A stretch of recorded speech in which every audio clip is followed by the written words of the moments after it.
Hi guys! Jasper is really poorly today. He has got 4 teeth coming through. Actually, I think it might even be 5. But I noticed one. He's already got the 2 bottom ones at the front and 1 top one. And I said to Pete, oh, I think he's got one of his bottom ones coming through. And then he had a look and he was like, I think his top one's coming through. And then I had a look and I was like, and the one next to that, and the one on the other side. And now I'm pretty sure there's one on the other side of the bottom. So it's not your day, is it, buddy? And he's getting over tonsillitis, conjunctivitis, and what was the other one? Impetigo. You still look gorgeous though, don't you? Oh, I just scrunched my nose up instead. He looks poorly, doesn't he? My poor boy. So yeah, today I wanted to talk to you about his sleep routine because, well, he doesn't even have one, to be honest. If any of you follow me on social media, then you'll probably see every morning my first tweet that I'll send out will be like, he woke up 3 times last night, he woke up 4 times, or he only woke up once, and every single night is so different with him. Like, if I knew he was going to wake up at 10 o'clock for milk and 3 o'clock for a cuddle, it wouldn't be okay, but it would be better because I would just know, and I'd have the bottle ready, and I'd just know to give him a cuddle and then he'd go back off. But sometimes he can wake up once and he'll be up for an hour. Oh, good clapping. So yeah, one day he could wake up maybe 4 times and want milk every time. The next day he could wake up just once, but he'd want Calpol and a nappy change and water, and you know, it's so different. And some nights he goes to bed at 7, no problem. Some nights he is wide awake. Whoa! Go on. Go on. Mummy's got vlogging to do. I'll put it up here for you to play with instead. So yeah, we tried controlled crying, we tried not giving him milk in the night, we tried, I don't know, what other things have people suggested? Like being in our room, being in another room, grow bag, just PJs, socks, no socks. Like, there are so many different things that people said, oh, I did this and it worked. Giving him more food, more milk in the day, more sleep, less sleep in the day. Everything we tried, and it just wouldn't work. And it was so frustrating because there's so many times I'd think, oh, I haven't tried that yet. That's got to be the thing. And it just didn't help. So it was a bit of a pain. And the other thing as well is that he's not really... What's up? He's not really that into his food or his milk. So it's really difficult to make sure that he had enough milk, because most days he wouldn't even want 2 full bottles. So then I would just think, well, no wonder he's not sleeping, because he's not getting enough milk. And food-wise, he was so fussy, and I would try puree and baby-led and vegetables and fruit and all sorts, and he just wasn't interested. I have a poorly fish. All of those things just kind of led to me being at the point where I am now, having a 10-month-old that has never slept through the night. I kind of came to the conclusion that he just wasn't ready and that he just wasn't capable of it yet. And there are so many times that I get to that point and I think, he's just not ready. And then I'll have like 5 terrible nights sleep and I'm like, no, he's ready, he can do it. So yeah, I got to that stage where I was just at my wit's end, and it was starting to affect me, and I just had bags under my eyes all the time and just felt like crap. You know, and like people say to you, oh, how have you had a baby? You look great. And I just think, don't lie, look at me. I look a state.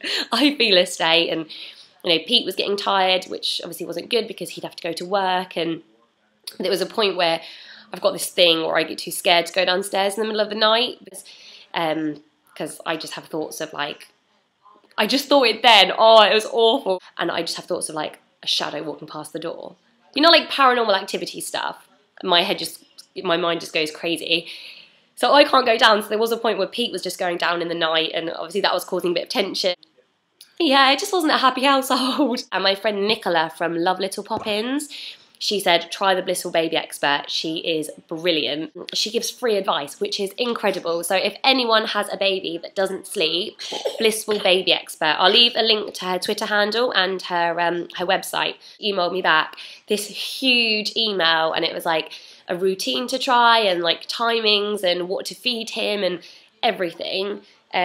We've been doing it now for about a week, and I've seen massive improvements. Like, he's in a daytime routine. He's not having milk at night time. It's just, It's incredible, the change. He's still waking up. Like last night he woke up twice, and the night before he only woke up once. So when it got to once, I was like, oh, tomorrow night he won't wake up at all. But he woke up twice.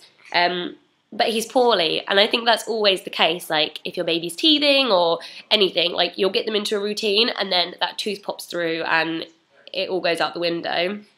So I'm hoping that last night was just an exception and we're going to carry on the right track. Okay, so if you're interested, I will tell you the routine that she told me to try. A baby of his age, 10 months, they don't need to have milk from 7 till 7 at night, like 7 at night till 7 in the morning, if they're getting a good amount during the day. And she said, you know, from the sounds of it, he's just waking up because he wants comfort and he doesn't know how to get back to sleep by himself. That's the thing, like, I used to always rock him to sleep and feed him to sleep. So now he wakes up in the middle of the night and he's like, well, what do I do now? He just doesn't know what to do. So basically, the routine is, this is the routine that is saving my life at the moment. Okay, so 6:30 till 7:30, they can wake up. That is an appropriate time to wake up.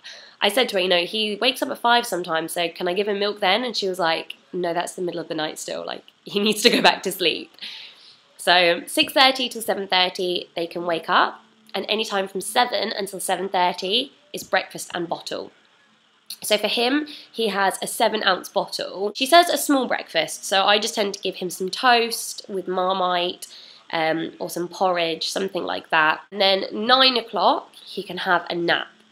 And this is 30 to 40 minutes max. Any more, then it will affect the afternoon nap, which I'm guessing is more important. Yeah, it is more important because you're going to phase out the morning nap. So the morning nap you'll phase out from 12 to 15 months. I try to keep it to 30 because then he'll have more of an afternoon nap and he won't be overtired when he goes to bed later on. And then 10 o'clock, you can give him a small bottle. I tend to do 4 ounces, but this needs to be phased out and replaced by a small snack and some water kind of around now, but because he's not really drinking enough milk anyway, I'm sticking to the milk for now. 11:20 to 11:30, you want to give lunch, and it needs to be a protein-based lunch, so I tend to give him things like, I don't know, toast with cream cheese and maybe some ham or some chicken, or he loves smoked salmon, something like that, maybe some vegetable puree. He's gotten a lot better with his food the last week or so he's not actually fussy anymore, which is brilliant. And that needs to be pushed closer to 12 as time goes on. And then any time from 12 till 3, they need to have a 2 to 3 hour nap. He never goes 3 hours, even if we're in the car for part of it. He just doesn't. I just don't think he needs it during the day.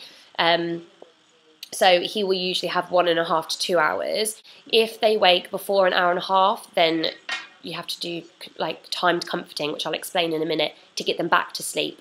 But if they do an hour and a half, then you know you can kind of try and plough through. Maybe give them a small nap later on in the afternoon, but he's usually fine with that. 2:30, you want to do your afternoon bottle, which again will be phased out at around 12 to 15 months, I believe. But that will be the same kind of size bottle as your breakfast and evening bottle. So again, I do 7 ounces. And then there's nothing until 5:30, which is dinner time. So I kind of feel like there's a lot going on in the morning and not much in the evening, but it works. And 5:30, he has a carb-based dinner. So usually that's something like cheesy pasta with meat and veg, and then some kind of like fruit puree and yogurt, something like that. And then he will have bath time at 6:30, which he loves. 7 o'clock. I give him his bottle, I put his grow bag on, pop him in his cot, sitting up, and I read him a story and turn his nightlight on, and then I lay him down. Sometimes he will just go to sleep. Last night he did for the first time. Other nights I have to do controlled comforting, timed comforting, which is basically like controlled crying, but it sounds a lot nicer, and I don't know, I think maybe the timings are a little bit easier on the baby, but basically so you lay them down, you leave the room. If they're crying solidly for 5 minutes, you can go back in. If it's kind of broken crying, or they're kind of going to sleep, then you leave them until it is 5 minutes of solid crying. You go back in and you just say sleepy time, If they're standing, you lay them back down. If they're laying down anyway, maybe rub their belly, give them a bit of water. In his case, because he's teething, a bit of teething gel, and then back out. You shouldn't be in there for more than like 30 seconds. Another 5 minutes, you can go back in. Do the same again, and then you have to wait 10 minutes, and then it's 10 minutes, 10 minutes, 10 minutes, until they go to sleep. He has never needed more than a 10-minute round. Usually I've gone enough to 10 minutes, and that's been it. And then most recently, it's been the first 5 minutes he's fallen asleep. So I'm definitely seeing the benefits. If he wakes up any other time during the night until 6:30 when he's allowed to wake up, you have to do timed comforting. And yeah, it's working. It's working really, really well. I saw results within the first few days. Because he's not having milk during the night now, he downs his morning bottle of 7 ounces or 6 normally, whereas before he'd only have a few ounces.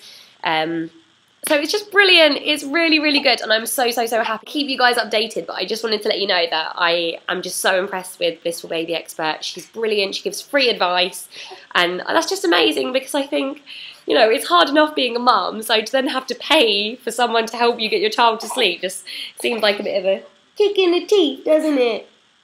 Sorry, I shouldn't talk about teeth, should I? Yeah, I just wanted you guys to know that, and hopefully I won't be doing any more Twitter statuses of like, he woke up 5 times, he woke up 3 times, I'm knackered. Hopefully I'll be like, slept all night. Don't need to talk about it anymore. Hey, high five to sleeping. High five. Oh, he doesn't want to. Okay, bye guys.